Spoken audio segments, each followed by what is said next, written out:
Hi everybody, this is The Lost Boy, with your gaming news and my opinions, and thanks for watching.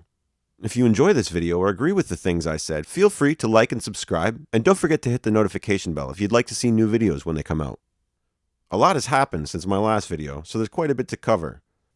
So the first thing I'd like to talk about was something I noticed recently, which is that Nintendo has announced they're going to end the Nintendo Creators Program this month, December 2018. For anyone who doesn't know, the Nintendo Creators Program was basically a thing that you had to join if you make videos and you want to include Nintendo footage or IP in your videos. It was a big set of rules, and it made it a lot harder as a creator to legitimately include Nintendo game footage or other IP in your videos. Anyone uploading a video with Nintendo stuff in it would be subject to what's called a copyright claim, which I myself have received several times. So the fact that this isn't going to be happening anymore is pretty good news for a lot of gaming channels. And I'm glad to see Nintendo do away with a policy that seems stupid and actually not in Nintendo's interest in the first place. The whole thing never made sense to me anyway, because you're actively preventing people from using Nintendo content in their videos, which promotes the brand of Nintendo. There's a lot of games out there that people could put in their videos, so why wouldn't you want your game to be what's in people's videos? Anyways, score 1 for Nintendo not getting something wrong. Okay, so the next thing is, for a long time, quite a few gaming commentators have been sounding alarm bells about the issue of loot boxes. I've discussed the issue myself in several videos, and there's another YouTuber named Jim Sterling who's done a bunch of videos about this issue, which go into a lot of detail, and the videos comprehensively critique the mechanic of loot boxes and the effects that they're having on games. By now, I think just about everybody on the planet has heard about loot boxes or someone complaining about them. But just for clarity, loot boxes are something that you can buy in a video game, which is what it sounds like. It's basically a container, a virtual container with what could turn out to be a really great, rare, expensive, usable item, or what could most likely turn out to be a piece of crap. So you buy this container or a set of these containers for some real world money, and then you open them and you see what you got. And most of the time, what you got is crap.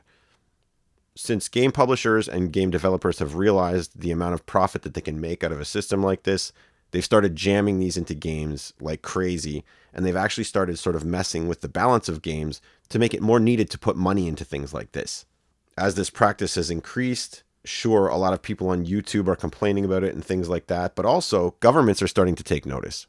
I think it was about April of this year that Belgium declared loot boxes to actually be gambling and banned them. Over here in North America, we have something called the ESRB, which is, in a lot of people's opinion, sort of just a shill for the gaming industry, although they are in charge of ratings and determining what content is too extreme to be in games. Up until now, the ESRB has done absolutely nothing except defending the practice of using loot boxes. There was a little news here and there about other countries sort of looking at the issue, but until now, no other countries have done anything except for Belgium, so the practice has basically been increasing at the same rate. Just recently, the FTC took notice and has been asked to and has agreed to investigate loot boxes in video games. So this could actually wind up being pretty big news. Anyone who knows the story of the creation of the ESRB knows that back in the 90s, when video games were getting to be more realistic and violent and sexual content was becoming a little more commonplace and a little bit more realistically depicted, there was an issue where some senators or some politicians basically tried to regulate what content could be allowed in video games. At that time, the industry realized it was in their interest to self-regulate rather than have a whole bunch of people who know nothing about video games making these rules for us. That is the genesis of the idea of the ESRB. So the ESRB comes in and they decide, okay, you can go this far but no farther. And we can be trusted as the games industry not to go outside of what's appropriate, which thereby effectively keeps the games industry healthy. A lot of times when the government comes in and regulates something, they do the regulations in a very heavy-handed way, or in a way that just demonstrates that they don't really understand how this industry works in the first place. So for me personally, I think the fact that the industry has failed to rein itself in here could now result in some regulations that go a lot farther than a lot of people would like. Next thing I wanted to talk about was the PS1 Mini plug-and-play console that just came out this week. It came out following a pretty unenthusiastic response from the gaming public after everyone saw what Sony had to offer here. There's a lot of reasons why people aren't very thrilled about it. First of all, in most people's opinion, the game selection here is a lot weaker than it should be. I'm not going to go into detail. There's tons of videos out there that list everything. If you want to watch them, go ahead.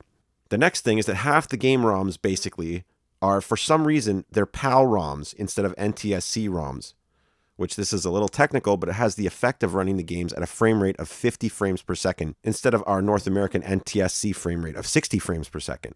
From what I've heard, this gives games like Tekken a completely different feel. People are pretty unhappy about this. And finally, Sony has used an open source emulator here, which is kind of surprising because they're Sony and they made the PlayStation, so I'm not really sure why they would go with someone else's emulator. However, it's not surprising from the viewpoint that companies don't like to spend money that they don't have to spend. And if there's an open source emulator and they can use it for free, why would they spend money developing one of their own? Overall, the whole thing just seems really rushed and kind of phoned in. And I kind of feel like if this bombs really badly, or if other companies follow suit and release other similarly bad mini plug-and-play consoles, it could eventually have the effect of kind of destroying the entire industry for these mini plug-and-play consoles, which in a lot of people's opinions might not be a terrible thing. Okay, and the last thing I want to talk about is Fallout 76. So the release of Fallout 76 has been a pretty nightmarish thing. From a largely negative initial reception due to glitchiness and lack of content, to now this scandal that just won't die about the special edition nylon canvas bag. It just seems to me like Bethesda couldn't even wait to start raking in all that games as a service cash and rushed their game to release. There's another really good video about that by Jim Sterling. Apparently, after Bethesda agreed to replace that really cheap nylon bag, they mistakenly leaked a bunch of customers' personal information as a result of the bag replacement program.